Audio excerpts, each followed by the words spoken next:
Olá, alunos! Sejam bem-vindos ao canal da Astra Educa e hoje vamos estudar para o cargo de Agente de Transporte e Trânsito da Prefeitura de Araguaí-Natal, na disciplina de Noções de Direito Penal. Nesta aula, vamos organizar os pontos mais cobrados, princípios básicos, diferença entre crime e contravenção, aplicação da lei penal no tempo e no espaço, tempo e lugar do crime, regras especiais como leis temporárias, territorialidade e extraterritorialidade, efeitos de pena e sentença estrangeira, contagem de prazo, interpretação da lei penal, analogia e retroatividade, conflito aparente de normas, teoria do crime com fato típico, ilicitude e culpabilidade, tentativa, concurso de crimes e concurso de pessoas, e um panorama dos principais crimes e das leis penais especiais do edital. Direito penal é o ramo do direito público que define quais condutas são proibidas ou impostas sob ameaça de pena e estabelece as consequências jurídicas quando essas condutas ocorrem. Em concurso, a banca cobra muito a ideia de limite. O Estado pode punir, mas só dentro de regras estritas, porque a liberdade do indivíduo é um bem constitucionalmente protegido. Por isso, os princípios básicos aparecem como base de tudo. O primeiro princípio que você precisa dominar é o princípio da legalidade, que se traduz na ideia de que não há crime sem lei anterior que o defina, nem pena sem prévia cominação legal. Isso significa que ninguém pode ser punido por uma conduta que não esteja prevista em lei antes do fato, e também que a pena deve estar prevista na lei. Da legalidade nasce o princípio da anterioridade, que reforça que a lei precisa existir antes da conduta para poder punir. Da legalidade também decorre a taxatividade. A norma penal deve ser clara e determinada, para evitar punições por interpretações abertas e subjetivas. Outro princípio importante é o da irretroatividade da lei penal mais gravosa. Em contrapartida, a retroatividade da lei penal mais benéfica. Em regra, lei penal não volta para prejudicar, mas pode voltar para beneficiar. Isso aparece muito quando a mudança legislativa reduzindo pena, eliminando crime ou criando situação mais favorável ao réu. Também é essencial lembrar o princípio da intervenção mínima, que orienta o direito penal como última resposta do Estado, e o princípio da fragmentariedade, que indica que o direito penal seleciona apenas condutas mais graves e relevantes. O princípio da culpabilidade impede responsabilidade penal sem culpa, afastando punições automáticas e exigindo análise de intenção, consciência e exigibilidade de conduta diversa. E o princípio da humanidade impede penas cruéis e orienta limites na execução penal. Agora vamos diferenciar crime e contravenção penal. A distinção, no Brasil, é basicamente de natureza legal. Crimes são infrações penais mais graves, normalmente punidas com reclusão ou detenção, e podem ter regime inicial mais severo e consequências maiores. Contravenções penais são infrações de menor gravidade, em geral punidas com prisão simples ou multa, e não admitem certas consequências típicas dos crimes, como tentativa em regra. Em prova, a banca costuma cobrar que tanto crime quanto contravenção são espécies de infração penal, mas se diferenciam pela lei que define a natureza e pelo tipo de sanção. A aplicação da lei penal no tempo envolve o que vale quando há mudança de lei. A regra é o princípio do tempus regita actum, ou seja, aplica-se a lei vigente no momento da conduta. Se a lei muda depois, não pode retroagir para piorar, mas retroage para beneficiar. Há um ponto muito cobrado: abolitio criminis, quando a lei deixa de considerar aquela conduta crime. Nesse caso, cessa a punição e os efeitos penais, mesmo para condenações anteriores, porque a conduta deixa de ser criminosa. Também aparece a novatio legis e melius, quando a lei reduz pena ou cria condição mais favorável. A lei mais benéfica se aplica inclusive a processos em andamento e condenações ainda não definitivamente executadas, conforme o caso. Um tema específico é a lei penal excepcional, especial e temporária. Lei temporária é aquela que já nasce com prazo de vigência definido. Lei excepcional é aquela criada para uma situação anormal, como guerra, calamidade ou circunstância extraordinária, e vale enquanto durar a situação.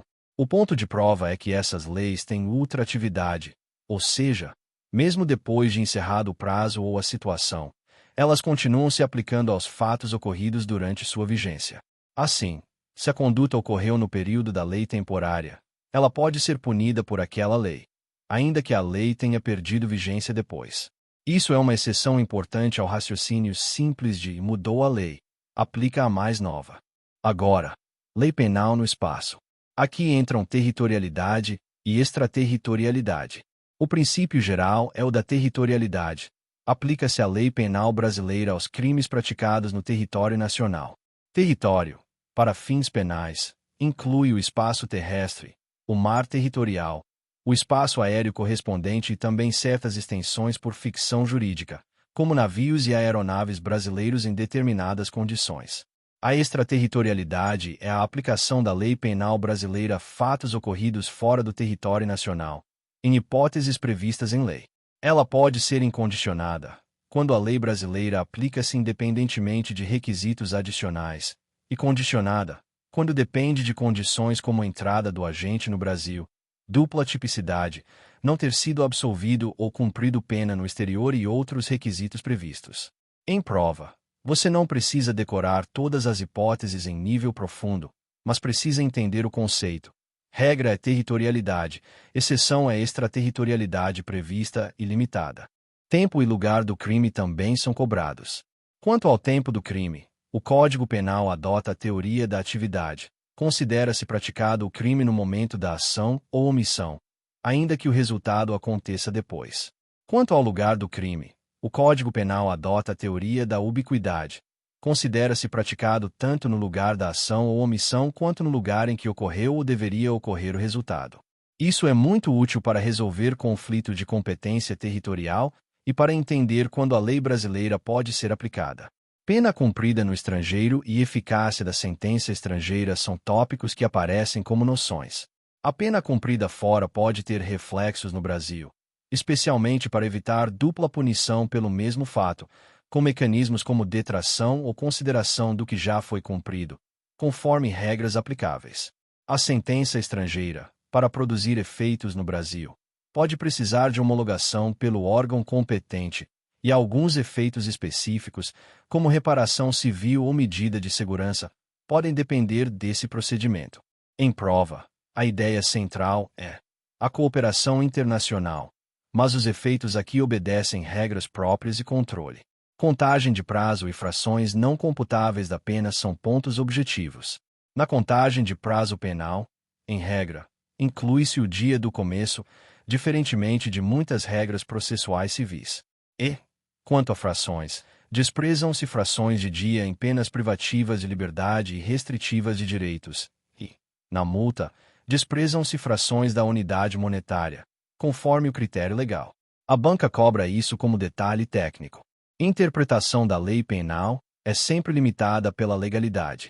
Você pode interpretar para esclarecer sentido, mas não pode criar crime nem aumentar pena por analogia, em prejuízo do réu. A analogia é admitida apenas em benefício do acusado, nunca para prejudicar. Isso se conecta com a irretroatividade da lei penal mais gravosa e com a taxatividade. O direito penal não admite jeitinho interpretativo para punir além do que a lei diz. Conflito aparente de normas penais é quando o mesmo fato parece se encaixar em mais de um tipo penal, mas na verdade apenas uma norma deve ser aplicada, para evitar bis e idem. Os critérios clássicos são especialidade, quando uma norma mais específica afasta a geral.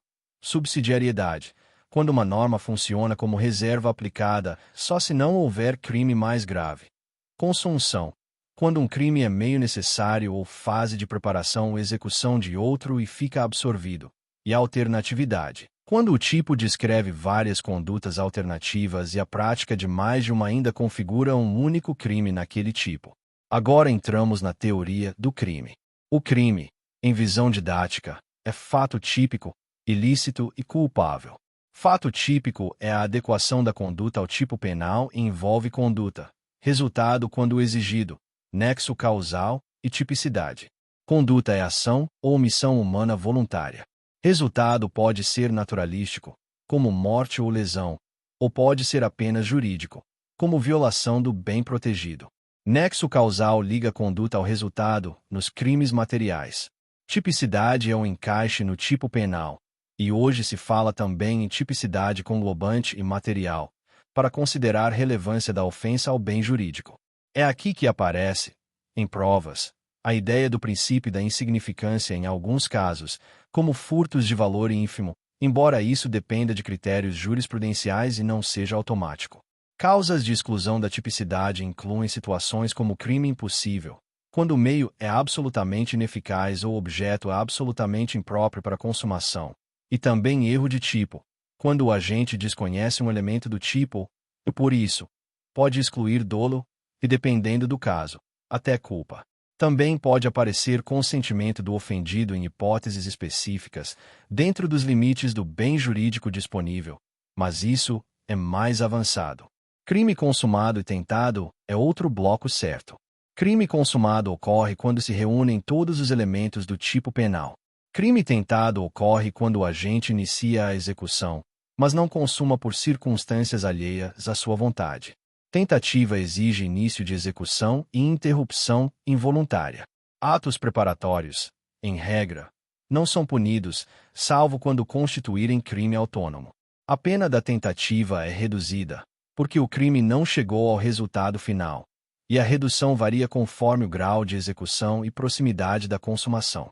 A banca gosta de cobrar a diferença entre desistência voluntária e arrependimento eficaz, em que o agente interrompe ou impede o resultado por vontade própria, respondendo apenas pelos atos já praticados, e não pela tentativa do crime mais grave, conforme a figura. Concurso de crimes é quando o agente pratica mais de um crime. No concurso material, ele pratica duas ou mais condutas e comete dois ou mais crimes, e as penas se somam. No concurso formal, ele pratica uma única conduta e produz dois ou mais crimes. Aqui a pena segue regra própria, geralmente mais favorável do que somar tudo, dependendo se é concurso formal próprio ou impróprio. No crime continuado, há várias condutas e vários crimes da mesma espécie, praticados em condições semelhantes de tempo, lugar e modo de execução, e a lei trata como se fosse continuidade, com aumento sobre uma das penas, e não soma pura, porque entende que há uma unidade de desígnio ou circunstâncias que aproximam os fatos. Ilicitude, ou antijuridicidade, é o segundo elemento do crime. Um fato típico é presumidamente ilícito, mas pode deixar de ser ilícito se houver uma causa de exclusão. As causas clássicas são estado de necessidade, legítima defesa, estrito cumprimento do dever legal e exercício regular de direito. Estado de necessidade ocorre quando o agente pratica fato para salvar direito próprio ou alheio de perigo atual, não provocado voluntariamente por ele, e não havia outro meio menos lesivo, respeitando proporcionalidade e requisitos. Legítima defesa ocorre quando alguém repele injusta agressão atual ou iminente a direito próprio ou de terceiro, usando moderadamente os meios necessários. Estrito cumprimento do dever legal é quando o agente pratica ato porque a lei manda, como certas ações funcionais. Exercício regular de direito é quando o agente atua dentro de um direito reconhecido, como alguns atos de correção moderada admitidos em contextos específicos, sempre com limites. Excesso punível aparece quando o agente extrapola os limites da excludente. Por exemplo, havia legítima defesa, mas houve excesso na reação. O excesso pode ser doloso, quando o agente quer exceder, ou culposo, quando excede por imprudência, e isso pode gerar responsabilização. Culpabilidade é o terceiro elemento e envolve se é possível reprovar pessoalmente o agente. Os elementos clássicos são imputabilidade, potencial consciência da ilicitude e exigibilidade de conduta diversa. Imputabilidade é capacidade de entender o caráter ilícito do fato e de determinar-se conforme esse entendimento. Inimputabilidade pode ocorrer por doença mental ou desenvolvimento mental incompleto ou retardado, e há também a figura do menor de idade penal, que não responde pelo Código Penal, mas por legislação própria. Também existe a discussão sobre embriaguez e intoxicação. A regra geral é que embriaguez voluntária não exclui imputabilidade, mas há situações específicas de embriaguez completa decorrente de caso fortuito ou força maior que podem impactar culpabilidade, conforme análise. Potencial consciência da ilicitude é a possibilidade de saber que o fato é proibido. O erro de proibição, quando inevitável, pode excluir essa consciência, ou, portanto, excluir culpabilidade. Quando evitável, pode reduzir pena. Exigibilidade de conduta diversa é a ideia de que, mesmo entendendo e podendo saber, às vezes o agente não tinha condições de agir diferente, como na coação moral irresistível ou na obediência hierárquica à ordem não manifestamente legal. Se a ordem é manifestamente ilegal, não há essa proteção, e o subordinado pode responder. Concurso de pessoas, ou concurso de agentes, é quando duas ou mais pessoas participam do mesmo crime. Para existir concurso de pessoas, deve haver pluralidade de agentes, relevância causal da conduta de cada um, vínculo subjetivo, ou seja, vontade de atuar em conjunto, e identidade de infração. A teoria predominante é a monista, em que todos respondem pelo mesmo crime, na medida de sua culpabilidade, mas existem exceções e ajustes conforme a participação de cada um. Coautor é quem participa da execução com domínio funcional do fato. Partícipe é quem instiga, induz ou auxilia, sem executar o núcleo do tipo. Em prova, é importante reconhecer que participação exige dolo de participar e que a responsabilização pode variar conforme circunstâncias pessoais, comunicação de elementares e condições do crime. Agora um panorama dos principais crimes por grupos, porque a banca costuma cobrar noções de tipificação e bem jurídico protegido. Crimes contra a pessoa incluem homicídio, lesão corporal, perigo para a vida e saúde, crimes contra a honra e crimes contra a liberdade individual. Homicídio pode ser simples ou qualificado.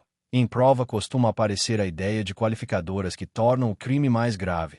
E também homicídio culposo, muito discutido em contexto de trânsito quando há resultado morte por imprudência, negligência ou imperícia.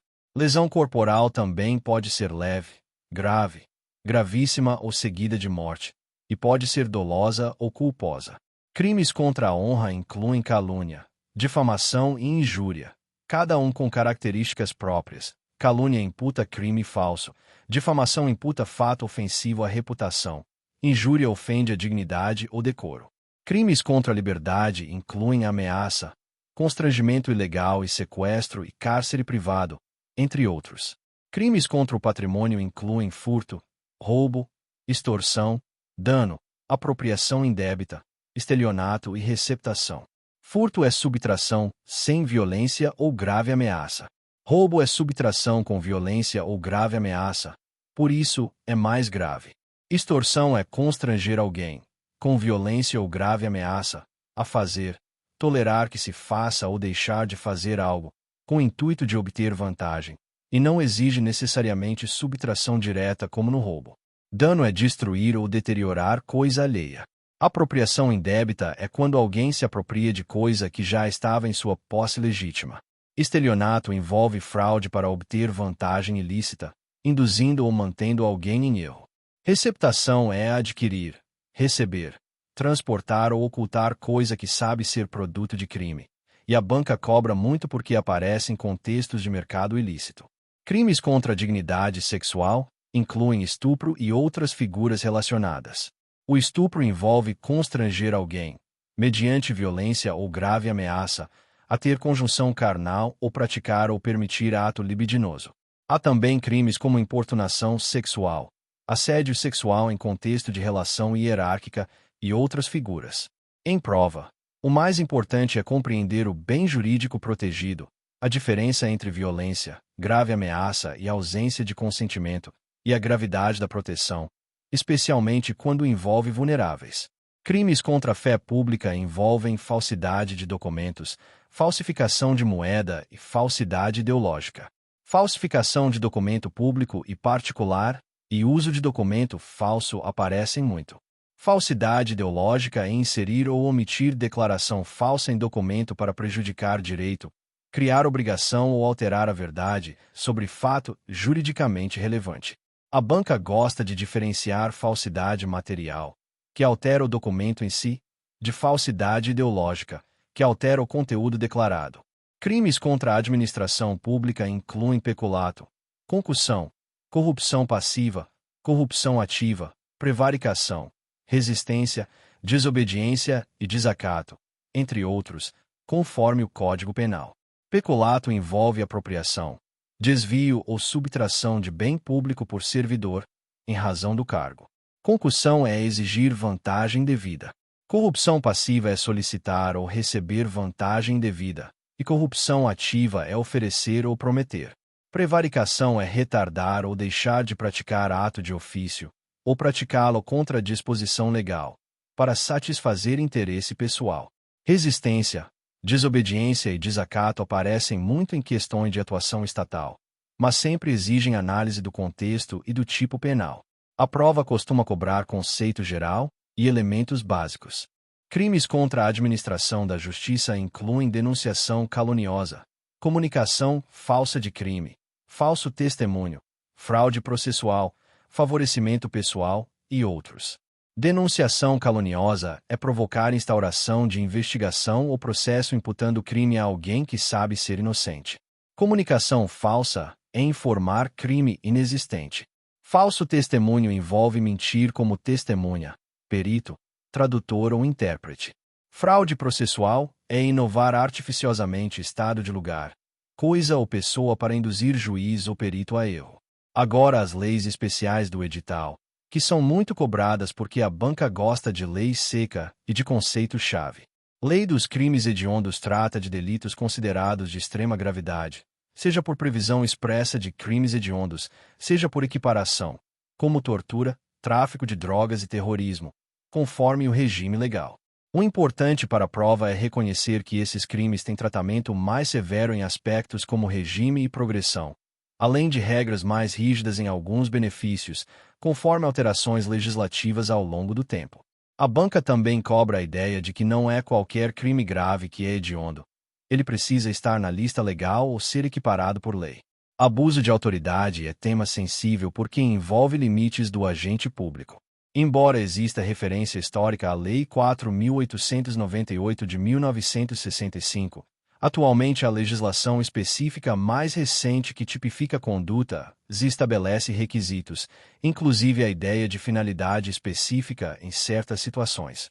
Em prova, o núcleo do abuso de autoridade é compreender que o exercício do poder público tem limites e que condutas como constranger, humilhar, violar garantias legais, praticar atos sem base legal ou com desvio de finalidade podem gerar responsabilização. Para o candidato, o ponto é entender o princípio. Autoridade não é a autorização para a ilegalidade. Lei de tortura define tortura como condutas graves, como constranger alguém com violência ou grave ameaça, causando sofrimento físico ou mental, para obter informação, confissão, para castigar ou por discriminação, entre hipóteses.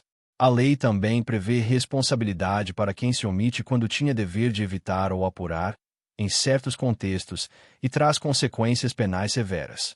Em prova, foque nas finalidades típicas, tortura para obter informação ou confissão, tortura castigo e tortura discriminatória, e na ideia de sofrimento intenso.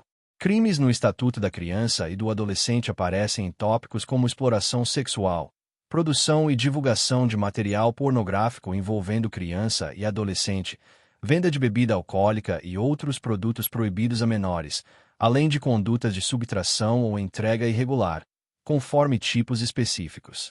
A banca costuma cobrar o conceito de proteção integral e prioridade absoluta como pano de fundo, e tipificações básicas quando a questão é direta. Estatuto do Desarmamento traz crimes como posse irregular e porte ilegal de arma de fogo, comércio ilegal e tráfico internacional, além de regras sobre registro e autorização. Em prova, a diferença essencial é posse versus porte. Posse é manter a arma em casa ou local de trabalho, dentro das condições legais. Porte é carregar fora desses locais. Porte costuma ter tratamento mais severo e exige autorização específica.